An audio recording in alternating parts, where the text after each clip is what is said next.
Did Muhammad marry a 9-year-old girl and had sex with her? Yeah, he did.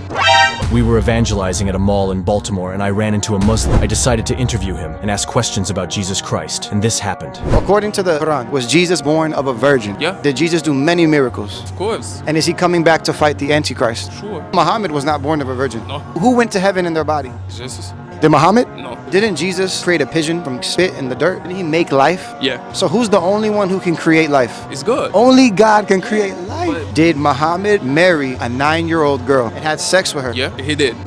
If a grown man marries your daughter at 9 years old and has sex with her, you would probably kill him. Yeah. Why would you follow a guy who 800 years after the death, burial, and resurrection of Jesus Christ say, I went to the cave and I heard from the angel Gabriel and now I'm gonna marry a 9-year-old girl and have sex with her? I had a supernatural encounter with Jesus Christ. He filled me with the Holy Spirit. I believe the Lord has a calling on your life to be a Christian pastor, to bring many people that are in deception to come to the truth. I'm serious.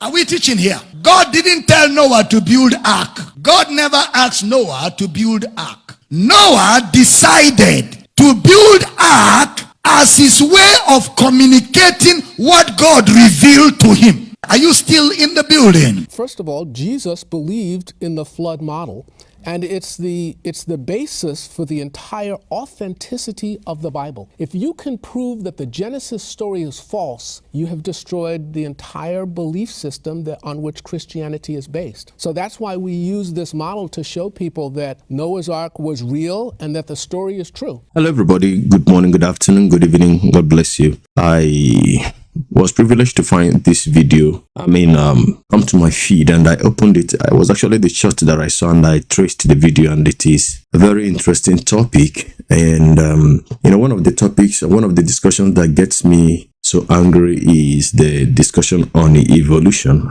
You know that when you listen to this man, you will understand that some of your pastors are also pro-evolution. They may not have said to you, they may not have told you that, but the kind of teachings that they give out to you shows where their faith and their belief lies on.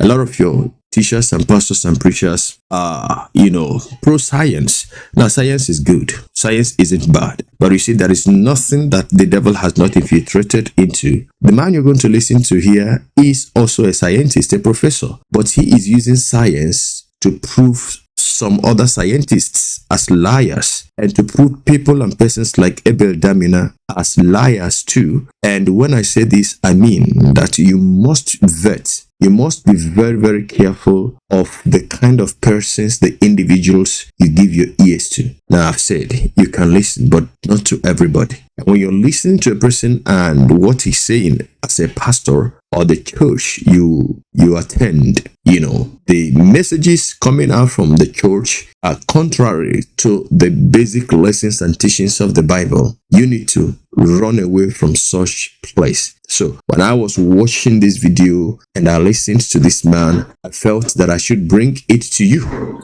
so that you who probably have doubts, because a lot of teachers out there have succeeded in making believers doubt the Bible. Listen, the Bible is the hardest anvil that has worn out every hammer. Wonderful. I heard that from this video. So I would like you to relax, sit down, and enjoy the video. Abel Damina said God didn't ask Noah to build an ark. And that is casting a question mark, a shadow over the reality and the truth of the Bible. And for a preacher to do that, of course, you know where he belongs. Please sit back, relax, and endeavor to watch till the end, because there are also questionnaires, those that will rise to ask some very tough questions. And answering them scripturally would give you some form of ease, relaxations, that if you have ever doubted the Bible before, this has the capacity to restore your faith and confidence in the Bible, the book, the Word of God. God bless you. See you at the end of the video. Thank you very much. In the studio with us today, Dr. Major G. Coleman is a law professor at the North Carolina Central University School of Law. He has a PhD in political science from the University of Chicago and a law degree from the University of Maryland. He has practiced law for many years with the federal government and is an expert on the political economy of race, evidence, the scientific method, formal argument, critical thinking, and logic. Let's welcome to Hope at Night, Major Coleman.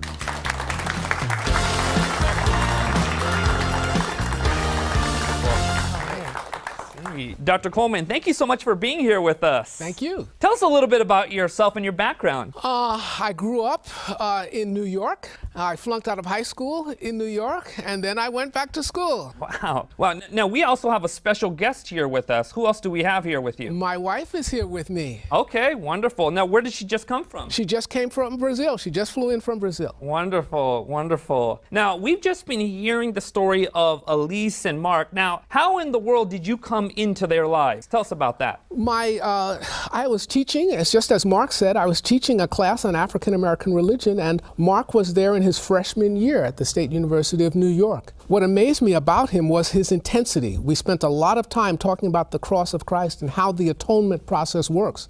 And Mark had no end to questions. In fact, I got tired of him coming to my office.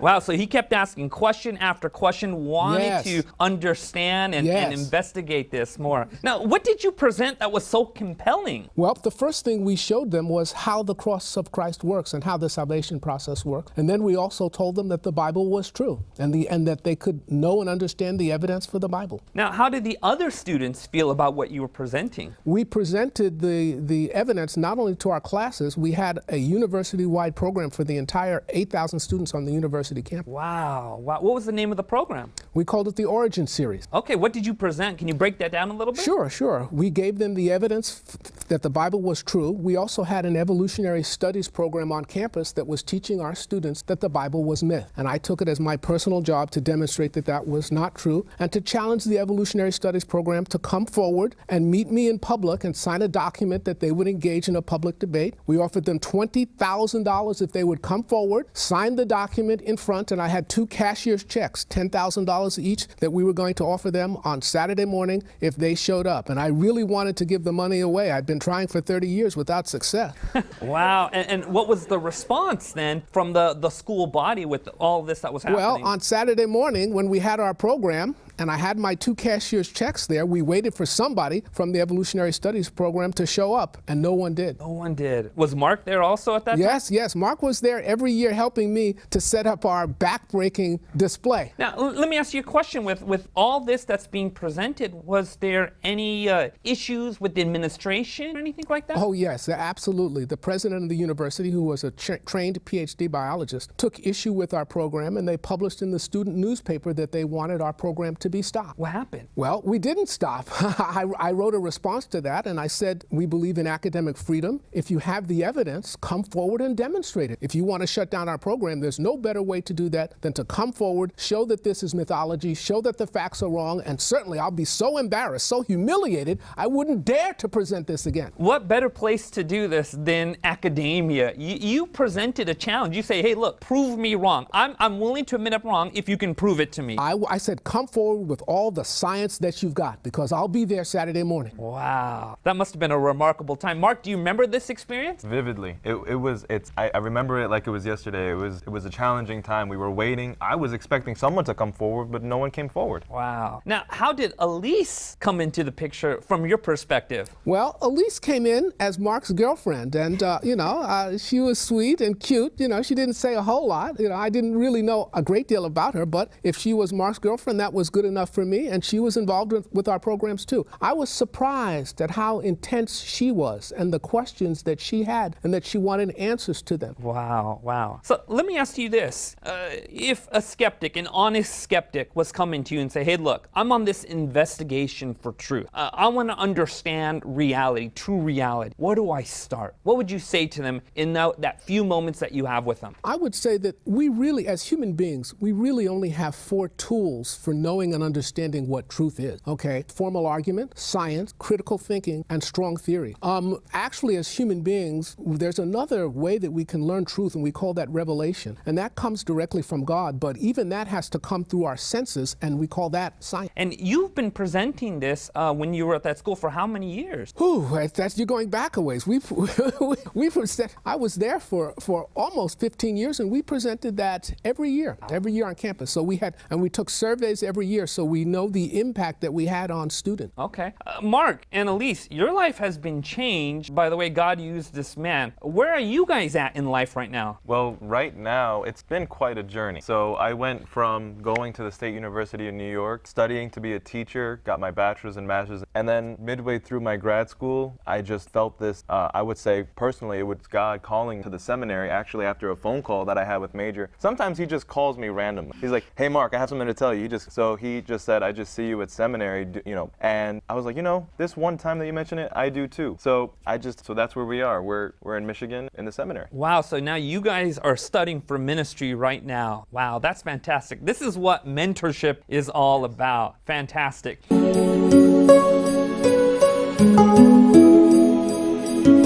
You are welcome to the End Time Truth Television, the channel for the lovers of truth, for the truth of the end time. So if you are a lover of truth, give us a subscription and God bless you. Shalom. Welcome back to Hope at Night. In our earlier segment, we met Mark and Elise, who recently made the transition from not really believing in God to having a firm belief in Him. We also met Major Coleman, the professor they encountered, who had a major impact on their lives. In this segment, we're going to take a closer look at a story from the Bible, one that has challenged people of faith for centuries, and see if it could possibly be true. Now, Major, I've been itching to get to this. What in the world is this in my stage? This is the largest scale model of Noah's Ark in the world. What's the story behind this thing? Well, I needed a way to show students on a secular campus that the biblical story of creation and Noah's flood was true. And I figured that the best way to do that was to actually build the ark so they could see with their eyes how big it was and that it would easily contain every kind of animal in the world. Professor Coleman, say someone has never ever heard of the story of Noah and the flood. Could you break down for us real quickly, what is that story all about? Well, it was after the world had been in existence for 1,656 years, and God decided that because of their wickedness and their violence that He was going to destroy the world. And He ordered Noah to build an ark. And as you can see, that ark was 540 feet long. On its launch platform, it would have stood 100 feet wide and been 100 feet high and been 80 feet wide. And this is its size compared to modern objects that you can see today. The entire flood lasted for over a year, and it covered all the land on the entire planet. Wow. Prior to me becoming a believer in the Bible, I had learned even in Hinduism about the story of a worldwide flood and how a family was preserved during that worldwide flood. Now, I heard this story exists in many different cultures. How do we know that the biblical story is the most accurate story? Okay, well, the best way to test that, again, is with science and understand exactly how the flood happened. Before Noah's flood, there was a subterranean water chamber 60 miles down beneath the Earth's crust, which is 60 miles of granite. That water was under tremendous pressure and increasing temperature until it reached about 1,000 degrees. Once the crust cracked, it burst forth with a power of 1 trillion billion atomic bombs. Dr. Walter Brown is the one who invented hydroplate theory, and he has shown us exactly how the flood happened. What's so amazing is not that all living life was destroyed. What's so amazing is that 8 people and the animals inside the ark actually survived, and it would take a boat like this for them to survive. So, if I'm hearing this correctly, what you do in your presentations and in your course is you take this replica of a story that's found in the book of Genesis, and you present the reasonableness of this story. Yes, we show that it was actually could work, that it did work. The first boat in the world that was actually built larger than Noah's Ark was probably the most famous ship, and that was the Titanic. It was the first boat that was ever built that was larger than Noah's Ark. And that boat sunk. Yes, and it sunk, but Noah's Ark did not sink. It actually survived. And when you can see this, when I say this is the largest authentic model of Noah's Ark was not made out of lumber. It was made out of hewn logs and put together with wooden posts. The walls were 3 feet thick. Okay, there's no such thing as a 540-foot long tree today. So you cannot build a full-size model of Noah's Ark. This is the largest correct to scale model that exists. So I'm sure a lot of skeptics ask you this question, and that is this: wait a minute, all the life that exists in our world today, that's all the animals, that's all the birds, the land animals, yes, all of that came from Noah's Ark. How in the world did God fit all those animals upon this boat? Well, if you look at an encyclopedia of life forms, there are 90 genus forms of life that exist now. The average size, so 90 different kinds. If you count those 90 different kinds of animals and you take the largest species in every genus, by the time you get to the middle one, number 45, you're down to the size of a rat. There were 15,000 animals on the ark, and the average size, even if you include a brachiosaurus, almost 70 feet long, 110,000 pounds, the average size on the animal, of an animal on the size of the ark, was the size of a rat. So Noah could have had 15,000 rat-sized animals and cages on the ark. The total volume of the ark was 2.2 million cubic feet. 15,000 cages, 4 cubic feet, would take up about 25% of the space on the ark. So most of it was empty. Wow, that's incredible. Most of it was empty. And so when Noah's Ark landed in those mountains, what I'm hearing from you is those kinds, or those family groups, they went out and they began to multiply and fill the world. Is that correct? Yeah, so if you have different kinds of animals or genus of animals, that is, you can have different species that come from that. So for instance, wolves, coyotes, dingoes, foxes, they are all dogs, okay? So you would only need one type of dog on the ark. That would be 4 dogs, 2 males, 2 females, that could produce all those different species, and the same things with the other animals. Let me ask you this question, which is, why are you so interested in this biblical story as opposed to any other biblical story? Well, that is because, first of all, Jesus believed in the flood model, and it's the basis for the entire authenticity of the Bible. If you can prove that the Genesis story is false, you have destroyed the entire belief system on which Christianity is based. So that's why we use this model to show people that Noah's Ark was real and that the story is true. Well, couldn't the story have been symbolic, metaphor for other kinds of events that took place? How about creation? Couldn't that have been symbolic or metaphorical in the language that's there? Well, it is possible, but when we look at the 4 postulates of creation and we compare them with the 4 postulates of evolution, only the postulates of creation have been observed. Evolution is based on 4 major ideas. None of them have ever been observed. Number 1, that life comes from non-life. We have not one single example of life coming from non-life. Number 2, that all the life forms that we have today came from single-cell life forms. Many people do not know that while we do have single-cell life forms that we call bacteria, we have no 2-celled life forms. We don't have 3-cell life forms. We don't have 4-cell life forms. We don't even have 5-cell life forms. That is, we go from single-cell bacteria to complex life forms. So there's no evidence that all life comes from single-cell life forms. The third postulate of evolution is that time and chance drive evolution forward, of course, and time works against evolution. The chance of one simple 100-unit protein coming together by accident this is a very big number. Time and chance make evolution absolutely impossible. The 4th postulate that evolution is based on is that what we see today, minor genetic variation in species, is evidence of macroevolution. So because cats are different colors, dogs are different sizes, that means that fish turned into cows. And of course, we know that that's not true because Mendel proved that all the genes that exist today, you can shuffle them around, but there are no new genes that were created. Let's think about the 4 major postulates of creation.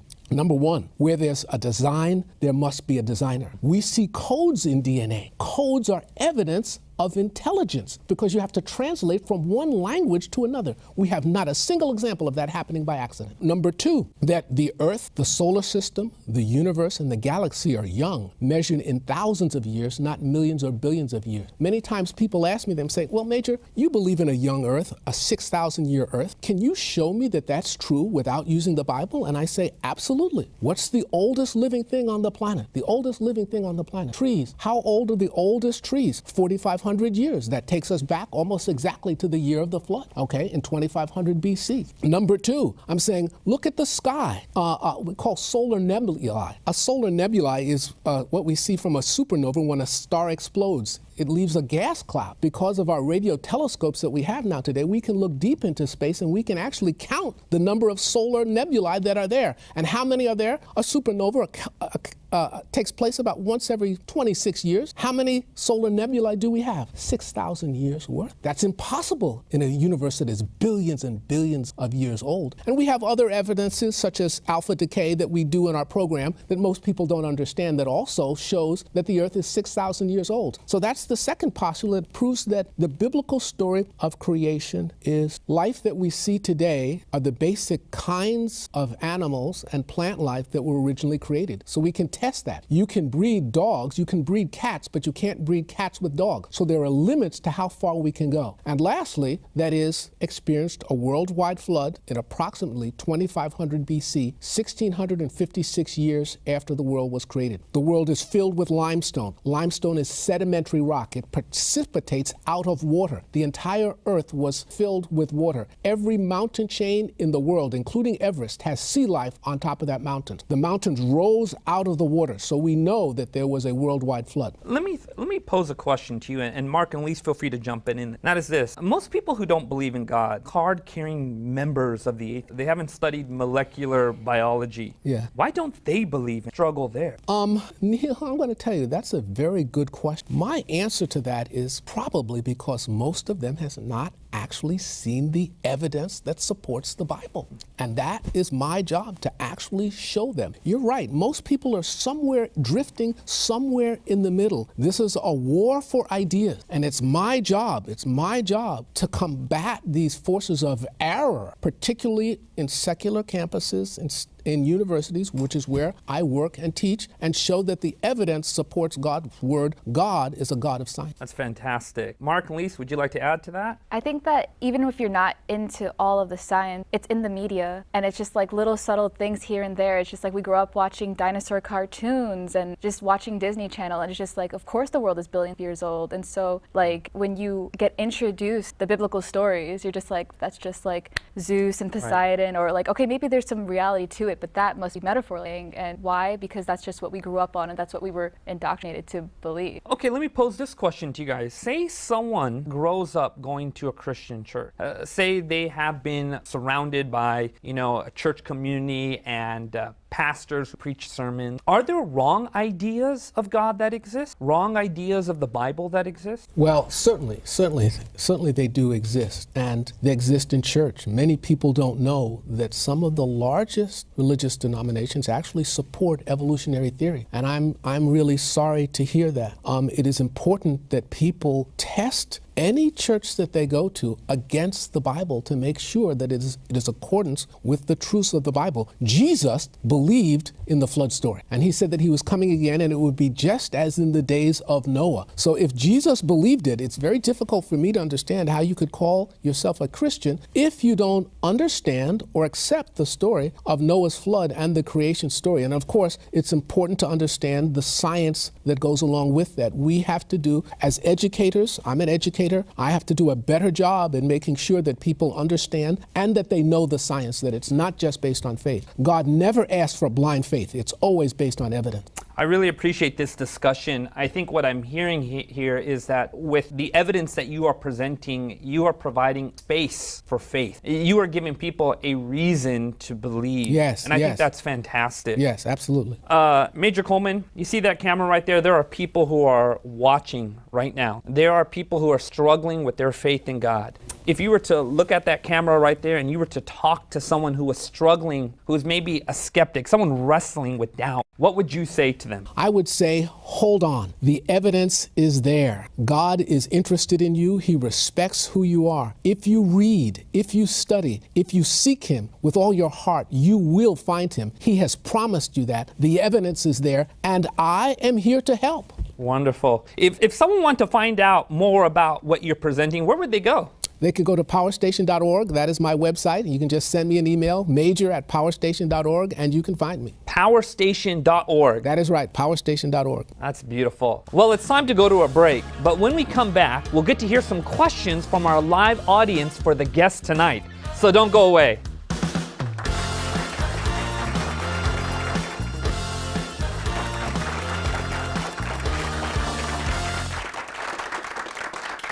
Welcome back to Hope at Night. We've heard some mind-boggling facts, and I'm sure you got questions. I'd like to turn to our live in-studio audience and see what questions they have for our guests. So let's find out. Does anyone here have any questions? Right there. Hi, I was just wondering, is it possible that any other humans or animals could have survived the flood that basically took over the entire earth? The answer to that is absolutely not. I've been asked that question many times before, and usually it comes because people don't understand how powerful Noah's flood was. The explosion of that subterranean chamber ripped around the planet at 12,000 miles per hour. It was faster than the speed of sound. If you saw it, you would hear no sound. The next thing you know, if you saw it, less than a second later, you were dead. That's how fast it was moving. It buried everything under 10,000 feet of water. What actually happened was that the continent sank, okay? If it would destroy a brachiosaurus, all right, the most powerful land animal that ever lived, 52 tons, 110,000 pounds, believe me, there's no human being that could survive that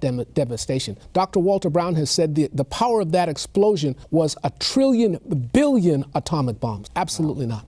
That is intense. Yes. Let's go to our second question. Do we have anyone else? Right over there. When you're checking the truth of things against the Bible, how can you be sure you have the correct interpretation when there are so many different interpretations and translations going around? Most biblical scholars encourage people to use several different translations of the Bible, and I certainly do.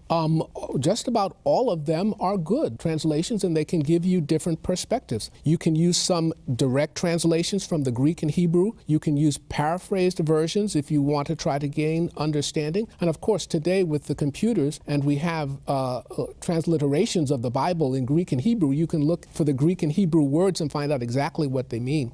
I like to tell people, if you take the widest, particularly when we're talking about dates in the Bible, which are the most controversial, if you take the widest divergence of all the translations, the Bible is from 6,100 years to 7,300 years. That's just a little bit over 1,000 years difference, no matter which translation you use. Any translation shows that evolution is not true.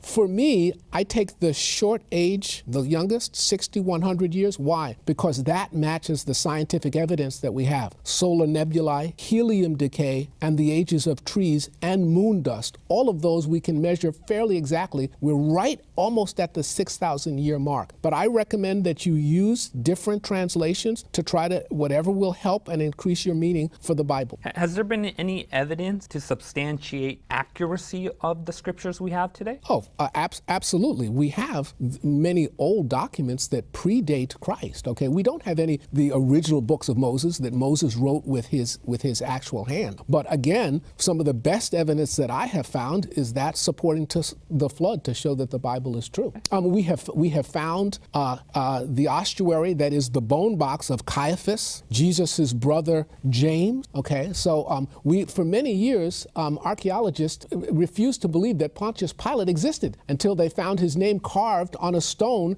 that was part of the wall of the temple. So all of the Bible, the evidence, the more evidence that we find that the Bible is true. I heard a quote, someone said that the Bible is an anvil that has worn out many hammers. Yes, it has. Mark, are you studying any of this in seminary? Seminary, especially specifically with this topic in particular, because in the seminary that I go to, at least Andrews University, we have a high view of Scripture, so that they make sure that in our program that we're dealing with the Greek and the Hebrew specifically.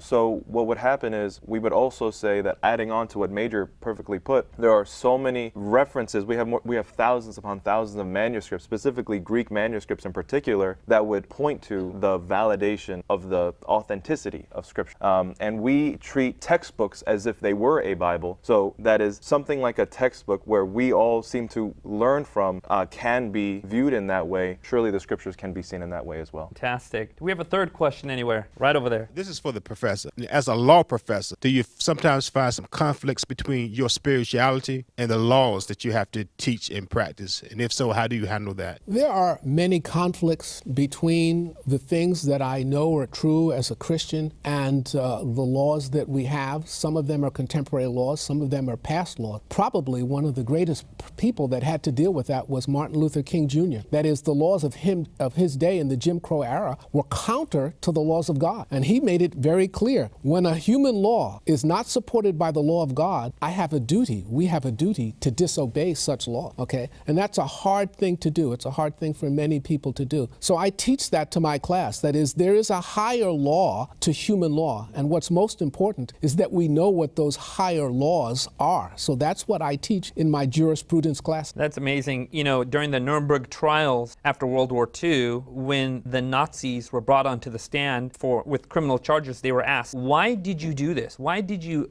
slaughter these Jews? And they said, we're just following the laws of their land. But the prosecutors and the court appealed to what they called the higher law. And they said, look, there's a higher law that's above the laws of the land. So that's really remarkable. Yes, I like the way you put that. Martin Luther King Jr., he said everything that the Nazis did was legal according to their law. Hitler broke no law in Germany, okay? But that is, there are laws, and then there are God's laws, and we must always obey God rather than man. All right, do we have another question? Right over there. Were there insects on the ark, and if so, why did Noah choose to bring them on?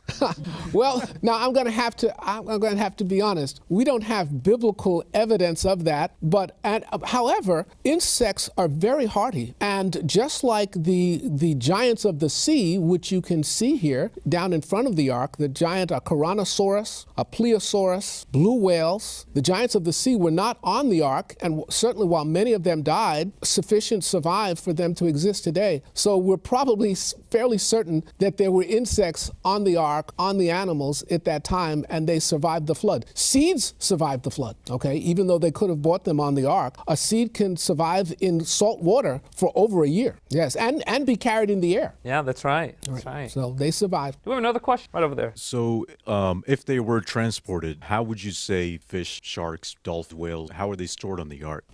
One of the things we like to do is we have the largest animal that ever lived, a blue whale, in front of the ark there. A blue whale is about 300,000 pounds, 100 feet long. And you can easily see that if you had the desire, if you were crazy enough to do it, you could actually fit 4 full-size blue whales on the ark. There'd be no real reason to take a full-size blue whale on the ark for 2 reasons. Number one, it can survive in the water. And number two, if you wanted to take a blue whale on the ark, why would you take a full-size one? That is, it'll die sooner, even though they live to be 90 years. You would take a small one, okay? And that would save space. You can see here on the top of our ark, we have a full-size Brachiosaurus, and right beneath it, we have a baby Brachiosaurus. A full-size Brachiosaurus is 110,000 pounds, all right, 50 tons. If you wanted to take one and you wanted to care for it, certainly it would fit, 4 of them would easily fit on the ark, and it would only take up 0.3% of the volume of the ark, a full-size Brachiosaurus. But again, it will die sooner. It has lots of waste. Why take a full-size one when you can take a baby? You can see how small. It's about the size of a large cow, a baby Brachiosaurus. So you wouldn't need to take the giants of the sea, the giant Caranosaurus, which is probably what was described in Job as the Leviathan. You wouldn't have to take a Brachiosaurus, which again described in Job, probably the behemoth with a tail like a cedar.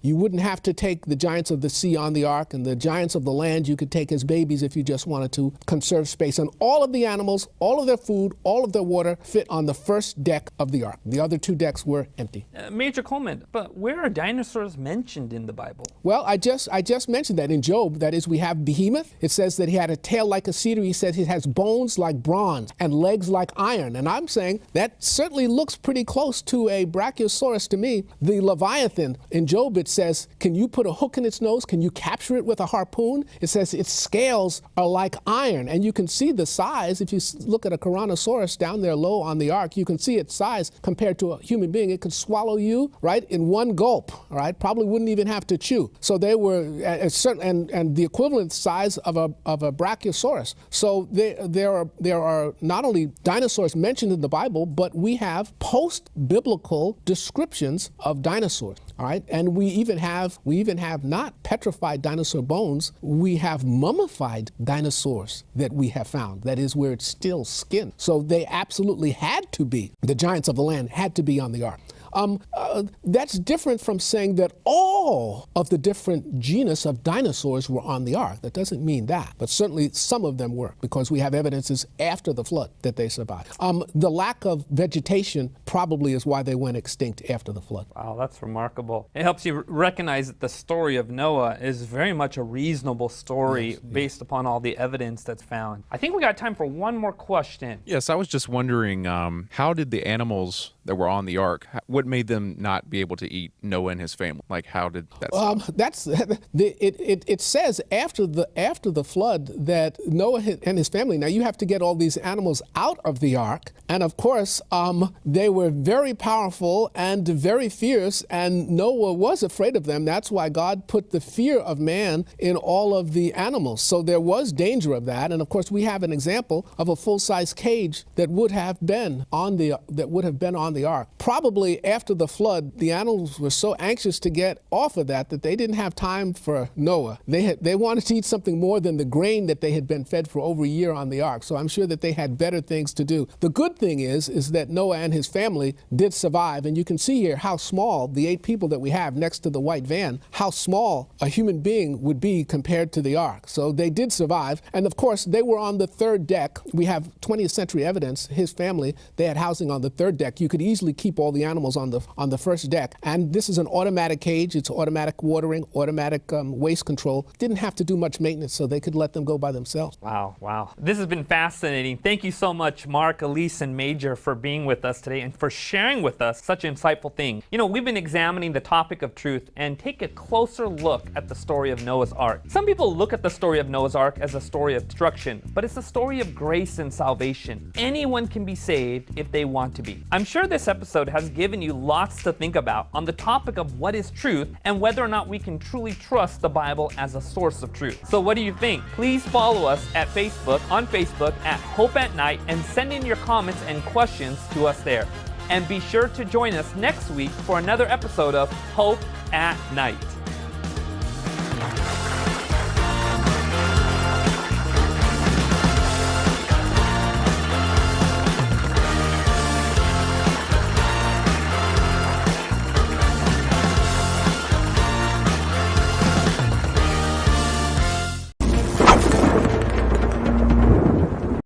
All right, you are highly welcome. I don't have anything to say. All I just want to ask is to share the video, like it, and give us your subscription if you think that our channel has been a blessing to you. Subscribe and activate the bell icon so that the next time we upload a new video, you will be among those that will be notified by Google. As for me, the video blessed me. As for me, you understand from the video, even if you didn't know, even if you have not taken it from us, because you know of maybe familiarity or something, you have heard him that if your church is pro evolution, you will know from the teachings. And there is no Bible translation, even if it is LGBTQ Bible. None of them supports evolution. None of them give credence to evolution. All right. So now, when I mentioned LGBTQ Bible, please have not read it, but if it does, they would have brandished it. So let me just put it out there. Okay. But the thing is that even if we eliminate that,